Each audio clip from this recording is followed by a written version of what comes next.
اللہ تعالیٰ کی رحمت اور انعام کی بہترین شکل وہ اچھے لوگ ہیں جو آپ کو مشکل وقت میں تھام لیتے ہیں۔ کرم ہو جائے تو سالوں کی محنت کا پھل لمحوں میں ملنے لگ جاتا ہے۔ غلطی اسی سے ہوتی ہے جو محنت کرتا ہے۔ نکموں کی زندگی تو دوسروں کی غلطیاں نکالنے میں گزر جاتی ہے۔ امن و سکون آسمان سے نہیں اترتا، یہ پیدا کرنا پڑتا ہے۔ ماحول کو خود خوشگوار بنانا پڑتا ہے۔ محبت اور عزت مانگنے سے نہیں ملتی، بلکہ یہ تو دوسروں کو دینے سے ملتی ہے۔ جہاں سے سیکھا جائے وہاں چالاکی کا مظاہرہ کرنا گستاخی اور بے ادبی ہے۔ ناشکرا بندہ ہمیشہ ناخوش ملے گا، جبکہ شکر گزار بندے کو جب دیکھو گے وہ خوش باش نظر آئے گا۔ کوئی بھی کاروبار ہو، یہ 2 قدم اٹھائیں۔ پہلا قدم دوسروں کو نقصان نہیں پہنچانا اور دوسرا قدم دوسروں کو فائدہ پہنچانا۔ تیسرے قدم پر آپ کو کامیابی مل جائے گی۔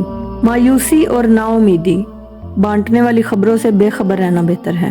اس سے پہلے کہ ہم سے سب کچھ چھن جائے، ہمیں بہت کچھ چھوڑ دینا چاہیے۔